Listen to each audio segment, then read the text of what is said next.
what is going on in King County, aka Seattle. And we're talking about October sales. So what happened? Down, down, down. Almost everything is down, but we are seeing a return to seasonality where. Alrighty, folks, it is that time in the month where we actually step back and we try to understand what is going on in King County, aka Seattle, Washington. And of course, we do this with the one and only and amazing Beth Traverso. How you doing, Beth? Hi, Mike. Doing great. So nice to be back here. It's always a highlight of my week. Thank you for having me on. Oh, the audience loves you. And they really just love the fact that you plain talk, you just kind of share what it is. And we're talking about October sales. So what happened in King County? Prices, inventory, transactions, what's all going on? Down, down, down. Almost everything is down. All the indicators are down. Now, part of it's we have a seasonal slowdown that always happens starting in October through December. And this is no exception to that. You know, we did see some variations on that the last couple of years. I mean, we didn't have the big swings for a little while there, especially in those pandemic years where things were different. But we are seeing a return to seasonality where we're seeing inventory down. So active listings are down 30% year over year, 30%. Wow. Things were changing, were pretty dynamic last year, you know, around this October of 2022.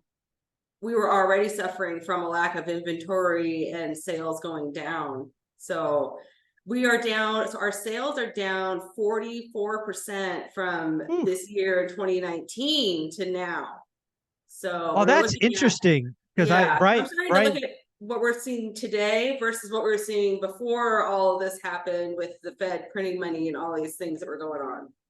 Yeah, I think the 2019 comparison is very interesting. And shout out Brian Lebo, who in my world was the first to kind of make that comparison. And he does it obviously with Las Vegas.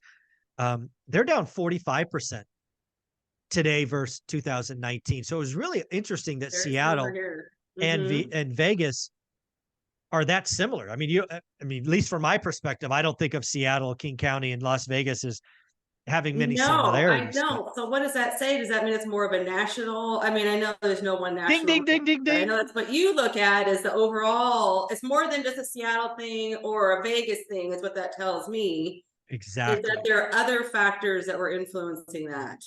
Ding, ding, ding. Exactly what it tells me. When you have two markets with more unsimilar than similar behaving the same way, probably there's more other national forces at work. Yes, exactly. So our closed sales down year over year down 14%. Pendings are down about 14%. The new listings are down 20%. So we're not seeing the inventory building. It's still pretty anemic. New listings down 20%. These are year-on-year numbers. Year-on-year numbers. New listings down 20%. And last October was not great. So you're down 20% from that. People were reeling from, it still felt like a gut punch that people were making their plans. People start making their plans to move 6 months or so ahead of time, a lot of the time. So they were planning in 3% rates. And then the reality was now much higher at that time. And so people were really thrown by that last year. And so now over that, we're seeing 20% difference year over year. So it doesn't, interestingly, our months of inventory are up to about 1.8. So still really low. I mean, in our market, Greater Seattle, it hasn't been really high since the 2008, 9, 10, those years, you know, when we had a lot of months of inventory, but we haven't seen that. We haven't seen huge, like 4 to 6 months of inventory. And since that time, it's been low inventory is the name of the game in our area, probably because housing is so restricted. The number of houses that can be for sale is limited by how many can be built, and building is really restricted. I know that new construction, like comparisons to the Vegas market and Phoenix and other areas, it's kind of unlimited how much new construction can happen in those areas. Here in the Seattle area, it isn't. The big builders are really, really limited in what they can build. Sometimes they tend to do infill, where they'll buy some in areas where it's been upzoned and try to pack as many houses as they can into an existing neighborhood. Yeah. And those prices are going to be the top of the market in our area. There is no room for affordable housing in new construction because the cost to build is extraordinarily high, where it only makes sense to turn a profit if it's at the high end of the market. So that's where we see our new construction. So it's not really as nearly as impactful as it is in some of these other markets that we hear about. Yeah. It's really interesting to me that listings are down more than pendings, right? Listings are down 20%, pendings down 14, I think you said. And that just means there's still demand. There is And still demand. I'm really yeah, curious to see what November's numbers are going to be, Mike, because I was just getting settled in for this 8%. Like, how is this going to yeah. impact things? And I did see that it was like a quiet just fell across the market where everything just got really still. Part Mm. of it's a change of weather here too. We're like, it's dark. It just feels like Yeah. very quiet. And all of a sudden, we weren't seeing houses going off the market nearly as Mm. quickly. Negotiations got a lot more intense. Great for buyers. They were able to get a lot of concessions, price, buy down, you name it. And Mhm. then the rates went down and the headlines started to shift. It really does seem to be like the consumer psychology has a lot to do with this always, right? It's always the consumer, and it'll be really interesting because rates were up above 8%. Everybody was talking about unaffordability, and then starting last Wednesday, rates bam, bam, bam went all the way down to 7.4. I don't think 7.4 is low enough to really unlock meaningful demand. Maybe at the edges a little bit, but do if we get below 7, If we get below 7, and if I could talk to the me from 2 years ago, I'd be like, what? But if we could get to the yeah, I thought we'd be talking about 6.9 and being like that's what's going to get people buyers off the fence and spur sales activity. I probably would have been hard for me to wrap my mind around, but I do yeah, believe that because there's a conditioning that happens. yeah, And I'm sure there's exactly. some sort of I've heard there's psychological terms for like where you get set on certain numbers mentally and Anchoring. It's called anchoring. Thank you. Yes. So they're anchored at certain numbers. And for a while there, that anchor was 5, I remember. And then it went up to 6. And then now it might be 7. And 8 was definitely, whoa, we're out of our comfort zone there because we've been Yeah. running our numbers and looking at our payment at this number. And now we can't afford to buy that house anymore. The only way we can do it is if we offer significantly less or request a huge rate buy down or any number of things to try to drive that payment lower. I don't think going to 7.4 is going to make a huge difference.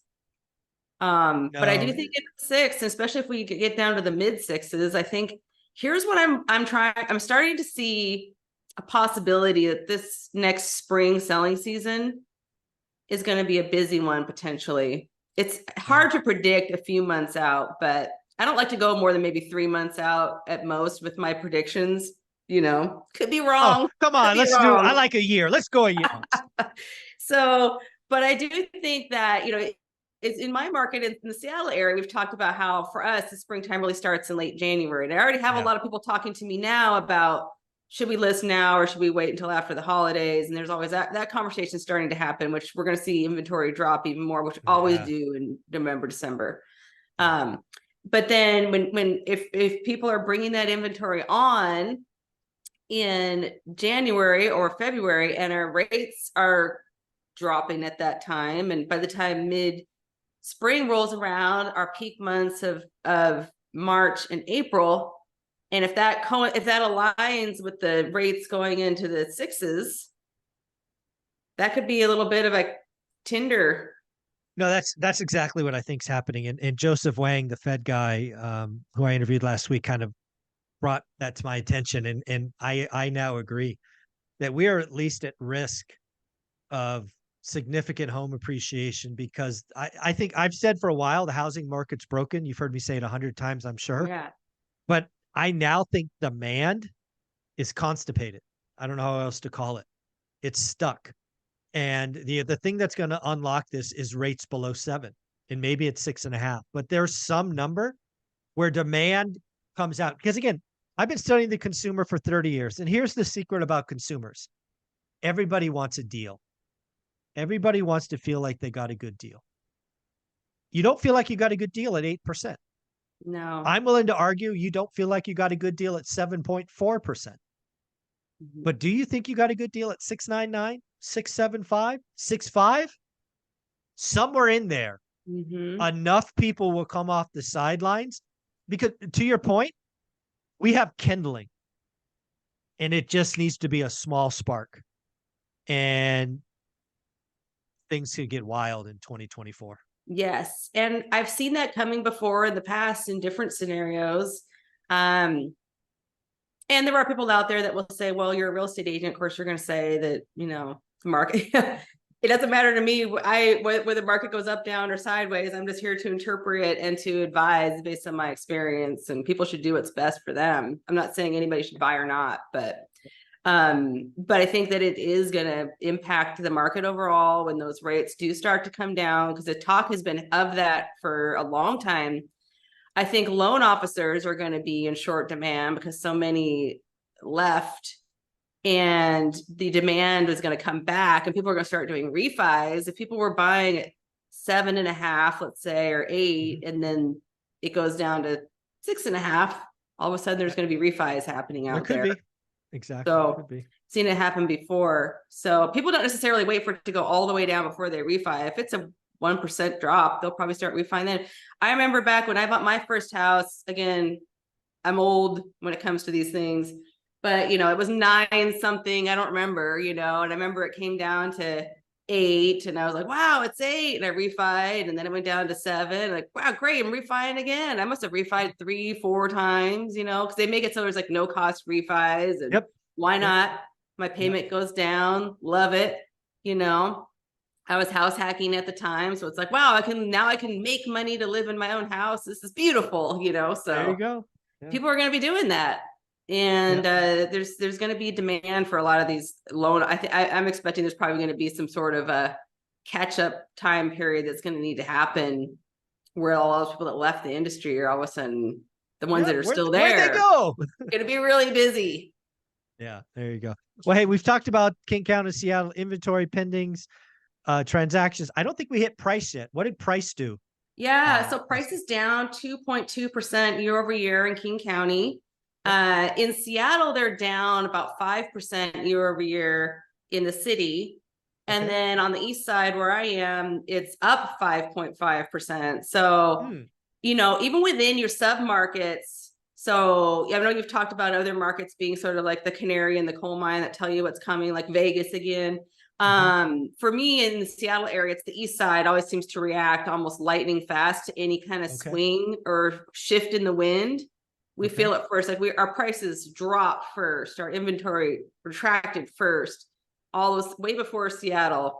And then now we're going back the other way a bit. So, but we've suffered longer, harder, and faster. You know, like we got hit first, we went down the most, it lasted the longest, and now we're pulling out of it. And there's certain areas within the east side where I can tell if something's going to happen. If there's certain areas where all of a sudden we were getting 5-6 offers and now there are no offers and there's price drops, it's like, okay, that's going to start happening everywhere now. But now we're seeing that, okay, some of those areas, the prices are holding steady and even moving up. And that's why I would say for people that are watching, it's important to really keep an eye on your sub-market, whether it's through your agent who's your trusted advisor, or even just watching your alerts that come in. I know I get alerts on my phone every day and I look at them, it shows I'm watching certain, okay, so I don't want to go off on a sidetrack, but I am hoping at some point to have a winter house in Arizona. So I'm watching certain markets down there. And I don't have access to the MLS, but I do see like, oh, all of a sudden I'm seeing price drop, where I wasn't seeing that before. And so I'm just I'm just lurking in the background, just watching where I can see, okay, their market is coming down right now. So I can see, I mean, just keep your antenna out there and watch for those micro trends in sub markets, you know, because that's when you'll get a better idea of the temperature of what's happening in those areas. Absolutely. Well, Beth, you are amazing. Most importantly for our audience is not only can you help people buy and sell in King County and frankly, the entire state of Washington, But you have a referral network because you are a top 1% agent around the country. So if somebody wanted to get said referral or buy or sell in King County, what should they do? Yeah, if someone wants to reach out to me, connect, I'd love that. I've connected with lots of people from the One Rental at a Time community, and what a great group of people it is. I can be found at bethtraversogroup.com, or just Google my name or find me on social media. Thank you so much.